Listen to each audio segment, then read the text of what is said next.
அனைத்து நண்பர்களுக்கும் பிறைசூடன் சார்பாக அன்பான வணக்கங்கள். இந்த வீடியோ பிடித்திருந்தால் லைக் பண்ணுங்கள், ஷேர் பண்ணுங்கள், கமெண்ட் பண்ணுங்கள், மறக்காமல் சப்ஸ்கிரைப் பண்ணுங்கள். வாங்க வீடியோ பார்ப்போம். அடுத்தபடியாக நாம் பார்க்க போகிறது ரிஷபராசி காரகத்துவங்கள் மற்றும் பாவபலன்கள். ரிஷபராசி காலபுருஷனுக்கு ரிஷபராசி 2வது ராசி. இது ஒரு பெண் ராசி. காளை மாட்டின் உருவமுடையது. பஞ்சபூத தத்துவத்தில் நில தத்துவ ராசி. ராசி தன்மையில் ஸ்திர ராசி. இதன் அதிபதி சுக்கிர பகவான். இதன் பாகை 30 முதல் 60 பாகை வரை. சந்திர பகவான் உச்சமடையும் ராசி. கார்த்திகை நட்சத்திரத்தின் 2, 3, 4 பாதங்களும், ரோஹிணியில் 1, 2, 3, 4 பாதங்களும், மிருகசீரிஷத்தின் 1, 2 பாதங்களும் இந்த ராசியில் இருக்குது. இந்த ராசிக்காரவங்க பொறுமைசாலிகள், போஜன பிரியர்கள், செய்யக்கூடிய வேலைகளை தெளிவாகவும் அறிவினாலும் நேர்த்தியாக செய்து முடிப்பவங்க. குடும்பத்தாரிடம் அதிக அன்பு செலுத்தக்கூடியவங்களாக இருப்பாங்க. குடும்ப சுபைகளை சுமக்கக்கூடியவங்க, ஆன்ம பலம் உள்ளவங்க, கடின உழைப்பாளிகள், அன்பானவங்க, நம்பிக்கைக்கு பாத்திரமானவங்க. மேசராசிக்காரங்களுக்கு வெண்மை, பச்சை, சாம்பல் நிறம் போன்ற நிறங்கள் நன்மை தரும். சிவப்பு, மஞ்சள், நீலம் போன்றவை ஆகாது. புதன், வெள்ளி, சனி, திங்கட்கிழமைகள் நன்மை செய்யக்கூடியது. ஞாயிறு, செவ்வாய், வியாழன் சிறப்பான பலன்களை தராது. இந்த ராசியில் எந்த கிரகமும் நீச்சமடைவதில்லை. ரிஷபராசியுடைய காரகத்துவங்கள் எப்படி இருக்குன்னு பார்க்கும்பொழுது, பசுமாடு, வீதியின் நடுப்பகுதி, மாடுகள் வளர்த்த குடும்பம், விலை உயர்ந்த ஆடை மற்றும் ஆபரணங்கள், கவிதை, பாட்டு, பஞ்சு, நூல், சணல், காமதேனு, யானை, முயல், துளசி, வெத்தலை, உயர் ரக பழங்கள், ஜவுளிகள், பூக்கள், சொகுசு வாகனங்கள். காதல் ராசி சுக்கிரன். Fancy store, beauty parlour, theatre மற்றும் ஏடிஎம் வீட்டு அருகில் இருக்கும்.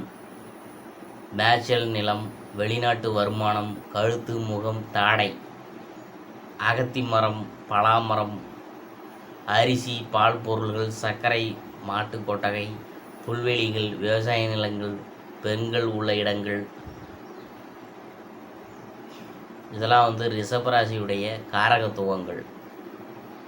அடுத்தபடியாக இடங்களை பற்றி பார்க்கும்பொழுது, மாட்டு கொட்டகை, புல்வெளிகள், விவசாய நிலங்கள், பெண்கள் உள்ள இடங்கள், பணப்புழக்கம் உள்ள இடங்கள், ஆடம்பர பொருள்கள் உள்ள இடங்கள், கிராமப்புற பகுதிகள், மேய்ச்சல் நிலங்கள். அடுத்தபடியாக நாம் பார்க்க போகிறது தொழில்களை பற்றி தான். விலை உயர்ந்த ஆபரண தொழில், வட்டி தொழில், கலை சார்ந்த தொழில்கள், கவிதை, பாட்டு, இசை, நடிப்பு, இனிப்பு பண்டங்கள் சார்ந்த தொழில்கள், வங்கி வேலை, சினிமா, தியேட்டர், சொகுசு பொருள்கள் விற்பனை, திருமண மண்டபம், தங்கும் விடுதிகள். அடுத்தது நோய்களை பற்றி பார்க்கும்பொழுது, தொண்டை நோய், கண் நோய், மூக்கு சம்பந்தமான நோய், பல் நோய். அடுத்தது ரிஷபராசியினுடைய பொதுவான குணங்களை பற்றி பார்க்க போகிறோம். தோற்றம், பருத்த சிவப்பு நிற உடம்பு, குட்டையானவர், கவர்ச்சியான முகத்தோற்றம், பெரிய உதடு, அகன்ற மார்பு, குட்டையான கழுத்து, சதைப்பற்றான கைகள். அடுத்தது சிறப்பான குணங்களை பற்றி பார்க்க போகிறோம். குறிக்கோள் உடையவங்க, அன்பானவங்க, நம்பிக்கை உடையவங்க, சகிப்புத்தன்மை உள்ளவங்க, தியாகம் செய்கிறவங்க, கலையில் ஆர்வம் உள்ளவங்க, கடவுள் பக்தி உடையவங்க, நீதி நேர்மையை கடைபிடிப்பவங்க, எளிதில் உணர்ச்சி வசப்பட மாட்டாங்க. மாற்றிக்கொள்ள வேண்டிய குணங்கள்: கர்வம், கடுங்கோபம், பேராசை, பொறாமை குணம், சோம்பேறித்தனம். பொதுவான பாவ பலன்களை பற்றி பார்க்கும்பொழுது, முதலாவதாக 1வது பாவம், அதை பற்றி பார்க்க போகிறோம். செலவாடி, கஷ்டங்களை கண்டு அஞ்சாதவங்க, வாழ்க்கை துணை மூலம் செல்வம் உண்டு, வசீகரமான முகத்தோற்றம் உடையவங்க, தொழில் சார்ந்த சிந்தனை அதிகம், கவர்ச்சியான கண்களை உடையவங்க, நேர்மையானவங்க, வெளிப்படையாக பேசும் குணமுடையவங்க, ரகசியம் தங்காது, சமோஜித புத்தியால் பேசுகிறவங்க, வல்லமை உடையவங்க, இளம் வயதிலேயே பொருளாதார முன்னேற்றம்லாம் ஏற்படும். அனைவரிடமும் நட்போடு பழகக்கூடியவங்க, அவசர புத்தி உடையவங்க. அடுத்தது வந்து நான் பார்க்க போகிறது 2ஆம் பாவத்தை பற்றி தான். கஷ்டங்களை எளிதாக சமாளிக்கக்கூடியவங்க, பிரச்சனைகள் ஏற்படும். மது பிரியர்கள், சுகவாசி, அறுசுவை உணவு விரும்பி சாப்பிடுவாங்க, சுகமான வீடு அமையும். கலையை ரசிக்கக்கூடியவங்க, எந்த ஒரு வேலையை ஈடுபாட்டோடு செய்யக்கூடியவங்க, டீ காபி உயர் ரக மதுபானம் போன்றவற்றில் பிரியம் உடையவங்க, பிரிண்டட்டு ஷர்ட்டு அணிய விருப்பம் உடையவங்க. காலதாமதமான திருமணம் நடைபெறும். வாழ்வில் வந்து பிற்பகுதியில் நல்ல முன்னேற்றம் உண்டு. நகைச்சுவையாக பேசக்கூடியவங்க. அடுத்தபடியாக நாம் பார்க்க போகிறது 3ஆம் பாவம். சகோதர சகோதரிகள் உண்டு. சிறு வயதிலேயே குடும்ப பொறுப்பை ஏற்க நேரிடும். தைரியசாலிகள், தகவல் தொடர்பு துறை சிறந்த முன்னேற்றம் தரும். மாமனார் ஆதாயம் உண்டு. விளையாட்டு, யோகா, தியானம் போன்றவற்றில் ஈடுபாடு உண்டு. பொது சேவையில் ஈடுபாடு உண்டு. சுயமுயற்சியால் முன்னேற்றம் காண்பாங்க. அடுத்தபடியாக நாம் பார்க்க போகிறது 4ஆம் பாவம். தாய் மீது அதிக பாசம் உடையவங்க. நீண்ட ஆயுள் உண்டு. தாயாருக்கு அடிக்கடி உடல்நிலை பாதிப்பு ஏற்படும். கல்வியில் தடை உண்டு. வாகனம், வீடு அமைப்பதில் தாமதம் உண்டு. விவசாயத்தில் முன்னேற்றம் உண்டு. பணப்பிரச்சனை இருக்காது. அடுத்தது வந்து 5ஆம் பாவத்தை பற்றி பார்க்க போகிறோம். புத்திர பாக்கியம் உண்டு. பூர்வீக சொத்து உண்டு. அவற்றால் ஆதாயமும் இல்லை. பூர்வீக சொத்தில் வம்பு வழக்கு ஏற்படும். 2 குலதெய்வங்கள் உண்டு. காதல் ஏற்படும். தாய்மாமனால் அனுகூலம் இல்லை. திட்டம் தீட்டுவதில் வல்லவங்க. பேராசை உண்டு. குழந்தைகளால் கடன் உண்டு. அடுத்தபடியாக நாம் பார்க்க போகிறது 6ஆம் பாவத்தை பற்றி பார்க்க போகிறோம். மனைவிக்கு கண் பார்வை குறைபாடு உண்டு. வயிறு சார்ந்த பிரச்சனைகள் உண்டு. நீர் சார்ந்த உணவுகளில் விருப்பம் உண்டு. காய்கறிகள் சாப்பிட விருப்பம் உண்டு. சாதகருக்கு வேலை செய்யும் இடத்தில் பிரச்சனைகள் ஏற்படும். அதனால் பார்த்து கவனமாக இருங்க. பெண்களால் பிரச்சனை உண்டு. சர்க்கரை வியாதி உண்டு. அதனால் மருத்துவரை வந்து அணுகி அதுக்கான நீங்கள் ஒரு பரிசீலனை செய்யணும். அடுத்தது வந்து 7ஆம் பாவத்தை பற்றி பார்க்க போகிறோம். மனைவியுடன் கருத்து வேறுபாடு உண்டு. இருமல், சளி பிரச்சனை உண்டு. மனைவியால் விரயம் உண்டு. திருமண வாழ்வில் பிரச்சனை ஏற்படும். வாழ்க்கை துணை முன்கோபம் உடையவராக இருப்பாங்க. மனைவி வழியில் சொத்து பிரச்சனை உண்டு. மனைவி வந்து வேலைக்கு செல்லக்கூடிய நபராக இருப்பாங்க. அடுத்தபடியாக நாம் பார்க்க போகிறது 8ஆம் பாவம். சாதகருக்கு சொத்து உண்டு. திடீர் அதிர்ஷ்டம் ஏற்படும். வாழ்வில் ஏமாற்றம் உண்டு. குழந்தைகள் வெளியூர், வெளிமாநிலங்களுக்கு படிக்கும் யோகம் உண்டு. பெட்ரோல் பங்க், செங்கல், மணல், சளி போன்ற தொழில்கள் முன்னேற்றம் தரும். தந்தைக்கு ஆயுள் கண்டம், எலும்பு சார்ந்த பாதிப்பு ஏற்படும். அடுத்தது வந்து 9ஆம் பாவத்தை பற்றி பார்க்க போகிறோம். தந்தை மீது பாசம் அதிகம். தந்தைக்கு சொத்து அமைவதில் தாமதம் ஏற்படும். உயர் பதவியில் இருப்பாங்க. தந்தைக்கு நீண்டகால நோய் உண்டு. ஆன்மீகத்தில் ஈடுபாடு உண்டு. ஜீவ சமாதி வழிபாடு சிறப்பை தரும். அடுத்தது வந்து நாம் பார்க்க போகிறது 10ஆம் பாவம். நிதி சார்ந்த துறைகளால் ஆதாயம் உண்டு. வெளிநாட்டு வருமானம் உண்டு. மாமியாரால் ஆதாயம் உண்டு. திட்டம் தீட்டுவதில் உங்களுக்கு வெற்றிலாம் கைகூடி வரும். கல்வித்துறையில் முன்னேற்றம் உண்டு. பல தொழில்கள் செய்யக்கூடிய நபர்கள் தான். மார்க்கெட்டிங், கமிஷன், அடகு கடை, மருந்து கடை, மளிகை கடை ஆதாயம்லாம் உங்களுக்கு உண்டு. பேராசிரியர், சட்ட வல்லுனர், நீதிபதி போன்ற பதவிகளை வகிக்கக்கூடிய நபர்களாக இருப்பாங்க. அடுத்தது வந்து நாம் பார்க்க போகிறது 11ஆம் பாவத்தை பற்றி தான் நாம் பார்க்க போகிறோம். மூத்த சகோதரர்களால் கருத்து வேறுபாடு ஏற்படும். அவங்களுக்கு கண்டங்கள் உண்டு. போலீஸ் துறை சார்ந்த நண்பர்களால் உண்டு. நண்பர்களால் முன்னேற்றம் உண்டு. உறவுகளால் அதிக பிரச்சனைகள் ஏற்படும். சொத்து மீது அதிக பற்று இருக்கும். அதனால் பிரச்சனைகள் ஏற்படும். அடுத்தபடியாக நாம் பார்க்க போகிறது 12ஆம் பாவம். அதை பற்றி தான்.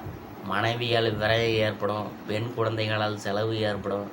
வெளிநாடு, வெளிநாட்டில் படிக்கும் குழந்தைகளுக்கு மருத்துவ செலவு ஏற்படும். நல்ல தூக்கம் ஏற்படும். ஆடு மாடு வளர்த்த குடும்பம். ஆடம்பரத்தில் விருப்பம் உடையவங்க. கண் பாதிப்பு ஏற்படும். பியூட்டி பார்லர் சென்று வர விருப்பம் உடையவங்களாக நீங்கள் இருப்பீங்க. ரிஷபத்தில் 9 கோள்கள் நிற்கிறதுனால ஏற்படும் பலன்களை பற்றி பார்க்க போகிறோம். கேது நிற்கிறதுனால ஏற்படும் பலன்களை பற்றி பார்க்கும் பொழுது, கண் பார்வை குறைபாடு ஏற்படும். ஆன்மீக நாட்டம் உண்டு. வாக்கு பலிதம் உண்டு, பேசுவதில் தடை ஏற்படும், பொருளாதார தடை ஏற்படும். அடுத்தது வந்து சுக்கிரன் நிற்கிறதுனால ஏற்படும் பலன்களை பற்றி பார்க்கும் பொழுது இது ஒரு சிறப்பான அமைப்பாகும். சுக்கிரன் ஆட்சி பெறுவதால் அனைத்து செல்வங்களையும் உங்களுக்கு பெறக்கூடிய ஒரு அமைப்பு ஏற்படும். வாழ்க்கையில் செல்வத்திற்கு குறை இருக்காது. பேச்சால் அனைவரையும் கவரக்கூடிய நபராக இருப்பீங்க. சுயமாக முன்னேறக்கூடியவங்க. மனைவியால் முன்னேற்றம் உண்டு, பெண்களால் ஆதாயம் உண்டு. சூரியன் வந்து நிற்கிறதுனால ஏற்படும் பலன்களை பற்றி பார்க்கும் பொழுது சூரியன் ரிஷபத்தில் இருப்பது அவ்வளவு சிறப்பான அமைப்பு அல்ல. சாதகரின் கண் பார்வை பாதிக்கப்படும். மேலும் தந்தையால் குடும்பத்தில் பிரச்சனைகள் ஏற்பட வாய்ப்புண்டு. பொறுமைசாலிகள், இசை பிரியர்களாக நீங்கள் இருப்பீங்க. போஜன பிரியர்கள், சுகவாசி, தந்தை சுகவாசி, ஆடம்பர பிரியர், அறுசுவை பெரியவர், எருதார அமைப்பு உடையவர், வசீகரமான தோற்றம் உடையவங்களாக இருப்பீங்க. அடுத்தபடியாக சந்திரன் நிற்கிறதுனால ஏற்படும் பலன்களை பற்றி பார்க்கும்பொழுது இது ஒரு சிறப்பான அமைப்பாகும். இது சந்திரனின் உச்ச வீடாகும். சாதகருக்கு உணவு தட்டுப்பாடு ஏற்படாது. மற்றவங்களின் மீது அதிக பாசம் செலுத்தக்கூடியவங்களாக நபராக இருப்பாங்க. கருணை உள்ளம் கொண்டவங்களாக இருப்பாங்க. நிர்வாக திறமை உள்ளவங்களாக இருப்பாங்க. நல்ல உடல்வாகு கொண்டவங்களாக இருப்பாங்க. சுகவாசி, தீர்க்கமான முடிவை முடியாதவங்க. மக்களிடம் செல்வாக்கு உள்ளவங்க. குடும்பத்தில் வந்து மீது அதிக பற்று உள்ளவங்க. பொறுமைசாலிங்க. தாய் சுகவாசி, வசீகரமான தோற்றம் உடையவங்க. சமையல் கலையில் கை தேர்ந்தவங்க. பெரிய குடும்பத்தை சேர்ந்தவங்க.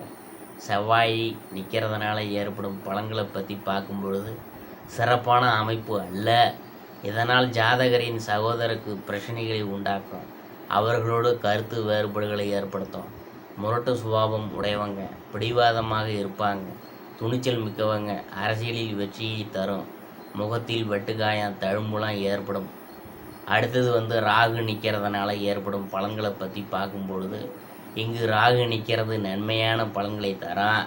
வாக்கு பலிதம் உண்டு. போஜன பிரியர்கள், பொருளாதாரத்தில் நல்ல முன்னேற்றத்தை தரும். பார்வையில் பாதிப்பு ஏற்படும். அடுத்தது வந்து குரு நிற்கிறதுனால ஏற்படும் பலன்களை பற்றி பார்க்கும் பொழுது ஜாதகருக்கு விரயத்தை கொடுக்கக்கூடிய அமைப்பாகும். ஆன்மீக பணிகளுக்காக விரயம் ஏற்படலாம். வாக்கு பலிதம் உள்ளவங்க. சுகவாசியாக இருப்பாங்க. நேர்மையானவங்க. தாராள குணம் உடையவங்க. திறமைசாலிங்க. பிறருக்காக வாழக்கூடியவங்க. அன்பானவங்க.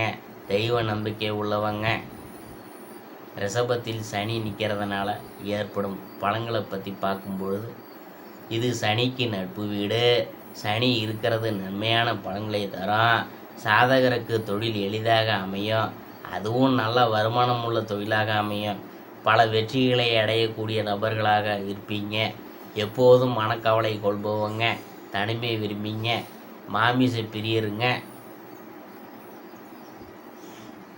புதன் நிற்கிறதுனால ஏற்படும் பலன்கள் இது ஒரு நல்ல அமைப்பாகும். நல்ல உடல்வாகு இருக்கும். புத்தி கூர்மையும் உள்ளவங்க. பெரிய பதவி வகிக்கக்கூடிய நபர்கள். விடாமுயற்சி உள்ளவங்க.